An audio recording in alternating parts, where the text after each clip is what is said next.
Multi monster movie लेकर आया हूँ जिसमें ड्रैकुला, फ्रैंकेनस्टाइन, मिस्टर हाइड और वेयरवुल्फ जैसे मॉन्स्टर्स हैं। और ये सब फिक्शनल कैरेक्टर्स ड्रैकुला नॉवेल से लिए गए हैं। इन सब कैरेक्टर्स की सोलो मूवीज भी आ चुकी हैं, पर क्या बात हो अगर ये सब कैरेक्टर्स एक ही मूवी में हो। तो आज हम जिस मूवी की बात करने वाले हैं वो मेरे फेवरेट एक्टर ह्यू जैकमैन की वैन हेल्सिंग है। ये एक अमेरिकन पीरियड हॉरर मूवी थी जो कि साल 2004 में रिलीज हुई थी। इस मूवी का बजट $160 मिलियन था। इसने वर्ल्ड वाइड $300 मिलियन की कमाई की थी। अगर क्रिटिक्स की बात करें तो इस मूवी को काफ़ी नेगेटिव रिव्यूज़ मिले थे, पर अगर पर्सनली मैं बात करूं तो ये मेरी one of the best Dracula movie है। आप भी ये मूवी देखें और अपना एक्सपीरियंस मुझे कमेंट्स में ज़रूर बताएं कि आपको ये मूवी कैसी लगी। तो without wasting any much time शुरू करते हैं इसकी एक्सप्लेनेशन। तो मूवी शुरू होती है और हम देखते हैं साल 1887 ट्रांसिल्वेनिया में डॉक्टर विक्टर फ्रैंकेनस्टाइन ने ड्रैकुला की मदद से एक मुर्दा लाश को अपना साइंस एक्सपेरिमेंट से जिंदा करके एक राक्षस बनाया। और उस गांव के लोगों को उसके बारे में पता चलता है तो वो सब मिलकर उसे मारने को आते हैं। इधर किले में डॉक्टर फ्रैंकेनस्टाइन अपने आविष्कार पे बहुत खुश होता है, पर ड्रैकुला उसे बताता है कि वो इस राक्षस को अपनी बुरी योजनाओं के लिए इस्तेमाल करेगा। पर डॉक्टर फ्रैंकेनस्टाइन उसका विरोध करता है और ड्रैकुला उसे मार देता है। पर वो राक्षस उड़ जाता है और किसी तरह ड्रैकुला को चकमा देकर डॉक्टर की लाश उठाकर वहां से भाग जाता है। ये सब डॉक्टर का असिस्टेंट इगोर देख रहा होता है। चूंकि वो ड्रैकुला से मिला होता है तो वो वहां से भाग जाता है, पर भागते हुए वो लोगों को उस राक्षस का पता बता देता है, जिससे राक्षस एक विंड मिल में जाकर छुप जाता है। पर सब गांव वाले उसका पीछा करते हैं और विंडमिल को आग लगा देते हैं और राक्षस और डॉक्टर फ्रैंकेनस्टाइन यहाँ मर जाते हैं। फिर ड्रैकुला और उसकी 3 पत्नियों को वहां आते देख सब लोग डर जाते हैं और भाग जाते हैं, और ड्रैकुला चाहते हुए भी उस राक्षस को बचा नहीं पाता। ड्रैकुला उस राक्षस को क्यों बचाना चाहता था और उसे बनाने के पीछे उसका क्या मकसद था, ये हमें आगे पता चलेगा। अब 1 साल बाद पेरिस में हम देखते हैं वैन हेल्सिंग को, जो कि एक मॉन्स्टर हंटर होता है और वो एक मॉन्स्टर डॉक्टर हाइड का पीछा कर रहा होता है। अब यहाँ पे पेरिस के नोट्रे डेम कैथेड्रल चर्च में दोनों की फाइट होती है, जिसमें डॉक्टर हाइड मारा जाता है। और डॉक्टर हाइड को मारकर वैन हेल्सिंग रोम की वेटिकन सिटी में वापस आ जाता है और वो चर्च में एक पादरी से मिलता है जिनका मकसद होता है शैतानों को मारना, और वो ये काम सदियों से करते आ रहे होते हैं। अब आगे वो पादरी उसके अगले मिशन के बारे में बताता है कि ट्रांसिल्वेनिया में एक पिशाच की दहशत है जिसका नाम ड्रैकुला है और वो सब शैतानों में अकेला राजा है। वो उसे उसकी थोड़ी हिस्ट्री बताता है, जिसमें वो बताता है 400 साल पहले ट्रांसिल्वेनिया का एक योद्धा जिसका नाम वेलेरियस था, उसने ईश्वर से वादा किया कि वो और उसका परिवार तब तक चैन की सांस नहीं लेंगे जब तक वो ड्रैकुला को मार नहीं देते। पर अभी तक वो अपने मिशन में सफल नहीं हो पाए और अब सिर्फ उस खानदान में वेल्कन और एना वेलेरियस ही जिंदा बचे हैं। फिर कार्ल वैन हेल्सिंग को कुछ हथियार देता है जो कि पिशाच को मारने के काम आएंगे, और वैन हेल्सिंग उसे भी अपने साथ ट्रांसिल्वेनिया में ले जाता है। आगे हम देखते हैं कि वेल्कन और उसकी बहन एना एक ट्रैप बनाते हैं भेड़िए को मारने के लिए, पर वो उसमें सफल नहीं हो पाते और एना को बचाने के लिए वेल्कन भेड़िए का शिकार हो जाता है। फिर अगले सीन में जब वैन हेल्सिंग अभी गांव में आता ही है कि तभी ड्रैकुला की 3 पत्नियां एना को मारने को आती हैं, क्योंकि वेलेरियस खानदान में सिर्फ एक वही जिंदा बची होती है। पर फाइट में वैन हेल्सिंग एना को बचा लेता है और इन तीनों में से एक को मार देता है जिसका नाम मरिश्का होता है।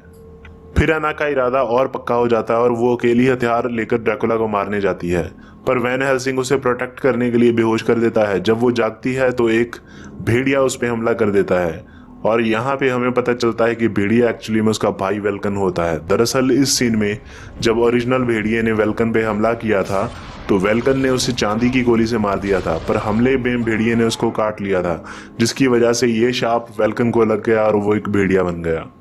यहाँ वो एना को बताता है कि वो ड्रैकुला के सीक्रेट के बारे में जानता है और सिर्फ उसी के पास मुझे ठीक करने का इलाज है। इतना कहकर वो फिर से भेड़िया बन जाता है और वैन हेल्सिंग के आने से वहां से भाग जाता है। फिर वो उसका पीछा करते हुए उसी किले में पहुंच जाते हैं जहां पे स्टार्टिंग में डॉक्टर फ्रैंकेनस्टाइन ने वो मॉन्स्टर बनाया था। वहां पे हमें ड्रैकुला के सीक्रेट के बारे में पता चलता है कि वो अपने मुर्दा वैम्पायर बच्चों को जिंदा करने के लिए वेल्कन की पावर को यूज करना चाहता था, क्योंकि वेल्कन में भेड़िए की असीमित ताकत आ चुकी होती है। प्रयोग शुरू होता है और ड्रैकुला के बच्चे जिंदा हो जाते हैं और खून पीने को गाँव में जाते हैं।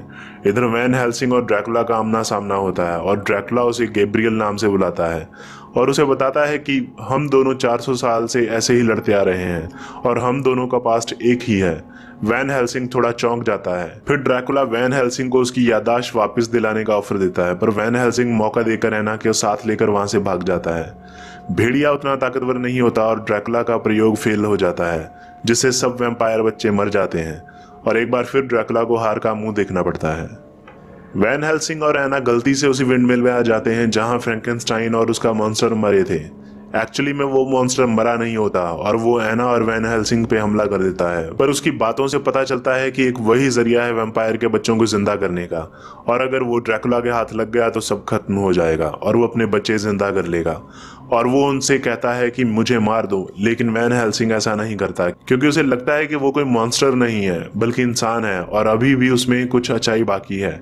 ये सब बातें करते हुए भेड़िया उन्हें सुन लेता है और सब कुछ ड्रैकुला को बता देता है। यहाँ एना डर जाती है, पर वैन हेल्सिंग कहता है कि वो उस मॉन्स्टर को वेटिकन सिटी ले जाएगा जिससे ड्रैकुला उसे ढूंढ नहीं पाएगा और अपने प्रयोग के लिए यूज नहीं कर पाएगा। यहाँ दूसरी तरफ महल में कार्ल को एक पेंटिंग दिखाई देती है जो कि जीवित हो जाती है और उसमें से भेड़िया और ड्रैकुला दोनों लड़ रहे होते हैं। कार्ल को कुछ समझ नहीं आता और वो इसके बारे में वैन हेल्सिंग को बताता है, पर वो ध्यान नहीं देता। फिर वो मॉन्स्टर को साथ लेकर एक कैरेज में वेटिकन सिटी के लिए रवाना होते हैं। रास्ते में ड्रैकुला की दोनों पत्नियां उन पे हमला कर देती हैं, लेकिन वैन हेल्सिंग और एना ने पहले से ही उनके लिए जाल बिछाया होता है जिसमें चकमा खाकर एक वैम्पायर वेरोना मर जाती है।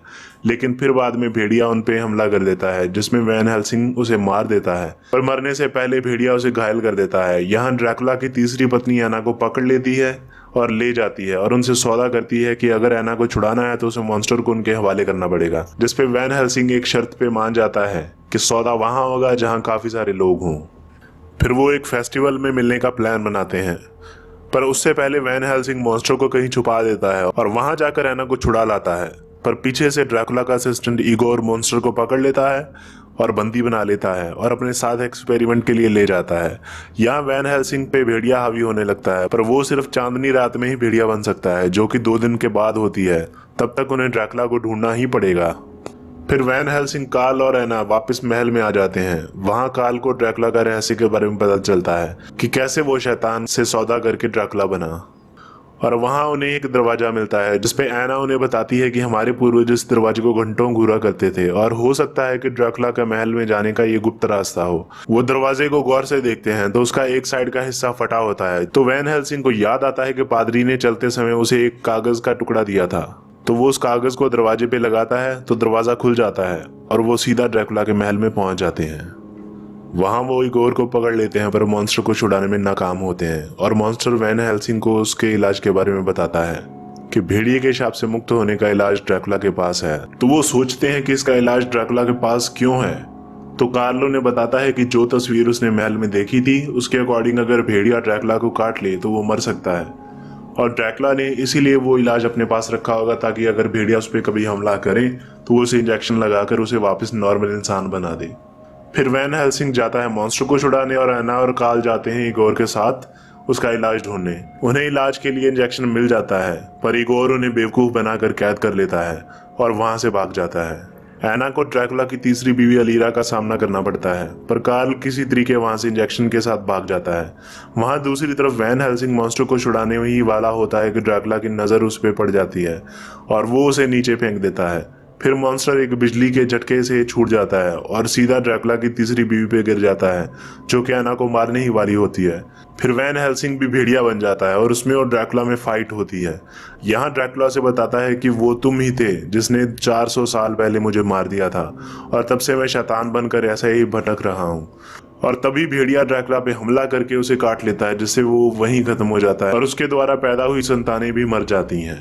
यहाँ एना इंजेक्शन लेकर भेड़िया बने वैन हेल्सिंग को लगाने आती है, पर गलती से भेड़िया एना पर हमला कर देता है और एना मर जाती है। वैन हेल्सिंग वापस इंसान बन जाता है, पर अपनी गलती पे बहुत पछताता है। फिर जैसा एक बार एना ने कहा होता है कि उसने समंदर कभी नहीं देखा, तो वो समंदर किनारे उसकी चिता जला देते हैं और मॉन्स्टर को रिहा कर देते हैं। फिर वैन हेल्सिंग को एना और उसके परिवार की आत्माएं दिखती हैं जिनसे मिलकर एना खुश होती है और यहाँ मूवी खत्म हो जाती है। अब बात करते हैं इसकी ओरिजिनल स्टोरी की कि आखिर ये सब शुरू कहाँ से हुआ। तो होता कुछ ऐसा है कि ड्रैकुला का जन्म 400 साल पहले 1432 ईस्वी में एक इंसान के रूप में वैलेरियस खानदान में हुआ होता है, जो कि सबसे बड़े वैलेरियस पूर्वज का बेटा होता है। पर उसे वैन हेल्सिंग, जो कि उस टाइम पे गैब्रियल था, 1462 ईस्वी में मार देता है और ड्रैकुला मरने के बाद शैतान से एक सौदा कर लेता है और शैतान उसे नई जिंदगी देता है, पर वैम्पायर के रूप में, जिससे उसके घर वाले बड़े दुखी होते हैं और डर भी जाते हैं और अपने पाप का प्रायश्चित करने बड़े गिरजाघर जाते हैं। तब वहां एक समझौता होता है कि उन्हें ड्रैकुला को मारना होगा, बदले में वेलेरियस खानदान को मुक्ति मिल जाएगी। पर इतने सालों बाद भी वेलेरियस खानदान के वंशज ड्रैकुला को मार नहीं पाए क्योंकि वो उन्हीं की औलाद होती है। तो उन्होंने ड्रैकुला को एक बर्फीले किले में हमेशा के लिए कैद कर दिया होता है जहां से लौटना नामुमकिन था। पर वहां पे शैतान ने उसे अपना लिया और उसे रिहा कर दिया। पर वेलेरियस पूर्वज एक पेंटिंग वहां पे छोड़ गए जिसमें ड्रैकुला को मारने का तरीका था, ताकि उनकी आने वाली कोई पीढ़ी शायद उसे मार पाए। और अब सिर्फ एना ही जिंदा बची थी और तब से वैन हेल्सिंग भी जन्म जन्म भटक रहा था और अब इस जन्म में वो वैन हेल्सिंग बनकर ड्रैकुला से मिलता है। अब वैन हेल्सिंग गिरजाघर में पादरी को कहां से मिला था ये क्लियर नहीं हो पाया क्योंकि उसके पास उसकी याददाश्त नहीं होती, वो सब कुछ भूल चुका होता है। तो काल के थ्रू उन्हें ड्रैकुला को मारने का तरीका पता चलता है जिसके मुताबिक वो इंसान जो धार्मिक हो और जिसकी आत्मा साफ हो, सिर्फ वही ड्रैकुला को मार सकता है। और इंसिडेंटली इस वक्त वैन हेल्सिंग ही भेड़िया बन गया होता है, तो लास्ट में वो ड्रैकुला को मार देता है। इसी के साथ आज की वीडियो रैप करते हैं। अगर आपको इसकी एक्सप्लेनेशन अच्छी लगी तो ऐसी और वीडियोस देखने के लिए मेरे इस चैनल को लाइक करें, शेयर करें और सब्सक्राइब करें। और मैं मिलूंगा आपसे ऐसी किसी और मजेदार वीडियो में, तब तक के लिए बाय बाय।